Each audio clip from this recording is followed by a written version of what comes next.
Tudo bem com vocês, sextos anos? Espero que estejam bem. Eu, professora Graziela, e eu, professora Amanda, estaremos mais uma vez com vocês para falar um pouquinho sobre o período da pré-história. E hoje nós vamos encerrar esse período. Vamos lá então, pessoal? Relembrando, nós vimos duas hipóteses. A primeira hipótese é que os grupos saíram da Ásia, atravessaram pelo Estreito de Bering e chegaram no continente americano. Só recapitulando, essa parte, devido à era glacial, congelou, facilitando a ligação então entre os dois continentes. Segunda hipótese, os grupos saíram da Ásia em pequenas embarcações, vieram para a Oceania e daqui eles chegaram na América do Sul. Então essas foram as duas hipóteses que remetem à chegada desses primeiros grupos. Só relembrando, hein, pessoal? existem várias teorias e estudos sobre há quanto tempo esses povos originários chegaram na América e habitaram então o Brasil. Dentro dessas várias teorias, começaram a ser pesquisadas ainda lá no século XIX uma busca por vestígios, por esqueletos, fósseis humanos, que comprovasse o tempo no qual aqueles povos que deram origem aos indígenas brasileiros chegaram até aqui. Dentro dessas procuras, nas escavações, um dos lugares mais conhecidos, fica aqui em Minas Gerais, pertinho de BH, é a Lagoa Santa. Lá foi encontrado o crânio da Luzia, que é tão famosa, que ficava lá no Museu Nacional, no Rio de Janeiro. E o que se encontrou dos vestígios desses povos em cavernas e escavações é que eles viviam em pequenos grupos, há cerca de 12 mil anos a 8 mil anos atrás. O crânio da Luzia tem cerca de 11 mil anos e meio, em grupos pequenos, cerca de 25 pessoas, e que eles eram nômades. Lembram que a professora Grazi explicou o que eram os nômades? Onde então os homens caçavam e pescavam e as mulheres e as crianças coletavam os frutos e as cascas das quais eles se alimentavam. Eles comiam normalmente piqui, algo que é normal para nós, e jatobá. E uma coisa curiosa dos povos de Lagoa Santa é que eles conviveram com grandes mamíferos, como o tigre-dente de sabre e a preguiça gigante, igual aquela que nós temos o fóssil, a reconstrução lá no Museu de Peirópolis. Vamos ver outro povo, povos do Sambaqui.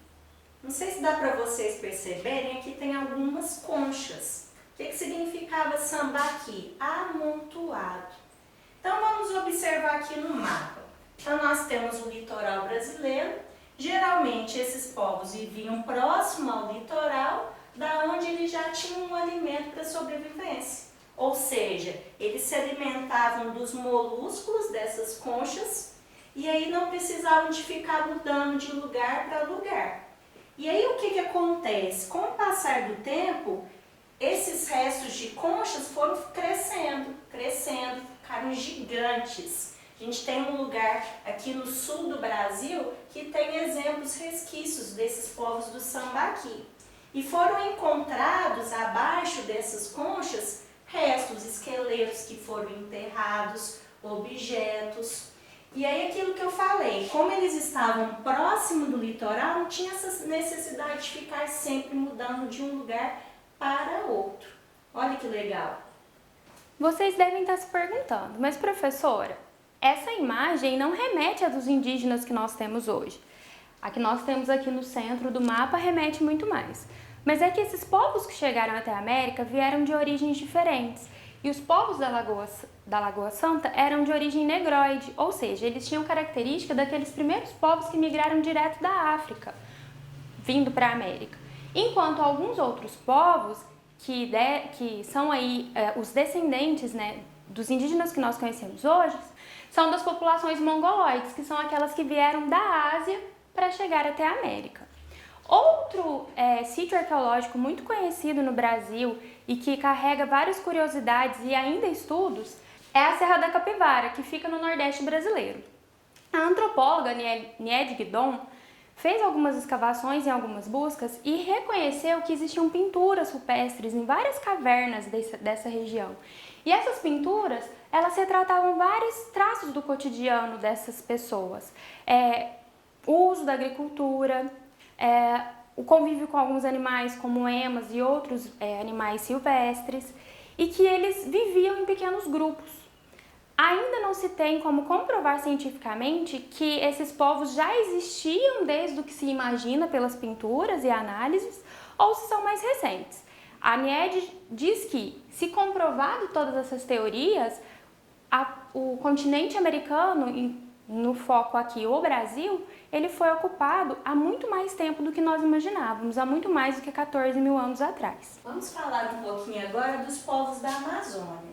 Se a gente pensar, nossa professora, a Amazônia é aquela floresta tão gigante, como que eles conseguiram se adaptar e viver ali naquele lugar? Realmente, eles conseguiram, ao longo de todo esse processo de desenvolvimento, adaptar essa região gigante, né, que hoje a gente vê em reportagens na escola, né, a grandiosidade e preciosidade dessa região amazônica. Igual a professora Amanda falou, os traços, se vocês observarem, é bem diferente dos aqui, ó, de Lagoa Santa. Percebe, pessoal? O que destacou aqui? Eles praticavam a agricultura e um destaque também, eles desenvolveram a cerâmica. Tanto é que as cerâmicas aqui da Amazônia datam de 5 mil anos atrás. Uma das mais antigas que a gente tem noção de descoberto até hoje. Dentre desses povos da Amazônia, a gente tem algumas cerâmicas que ganham destaque. A de Santarém, que fica mais ou menos aqui na região do Pará. Não sei se dá para vocês perceberem, eles já faziam vasos, urnas funerárias. Vamos pensar, se é uma urna funerária, eles já tinham essa noção de exaltação da morte, essa preocupação, esse olhar com a morte. E os povos Marajoara também, que as cerâmicas são perfeitas, maravilhosas, com detalhes significativos.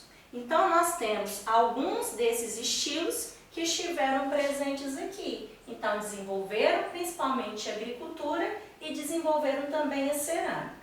No início da aula, a professora Grazi disse que hoje nós encerraríamos a pré-história. Vocês viram ao longo das aulas como que surgiram os seres humanos, né, esse processo migratório dos hominídeos e o processo de evolução dele. Mas afinal, o que é pré-história e o que é história? A professora Grazi repassou com vocês lá nas nossas primeiras aulas que existe uma linha do tempo pré-história. Pré-história, Idade Antiga, Idade Média, Idade Moderna e Idade Contemporânea. É importante a gente lembrar que essa divisão ela foi feita por homens como nós lá no século XVIII, em um período onde a escrita era muito valorizada, que não foram os próprios povos daquelas épocas que se chamaram assim. Como a escrita era algo muito importante, era a forma de eu ter acesso aos registros passados e a informações sobre quem viveu no passado, as pessoas denominaram então pré-história a história daqueles povoados, daquelas civilizações, daqueles grupos humanos que viveram antes da invenção da escrita, antes de terem uma forma de escrita para registrar o seu cotidiano e as passagens importantes das suas vidas. Mas é importante a gente pensar que só a escrita diz sobre a gente?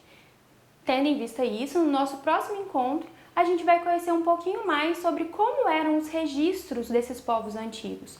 Desde pensar então as pinturas rupestres até as primeiras formas de registros que foram conhecidas pelos seres humanos. Nos vemos na próxima aula. Até a próxima, pessoal!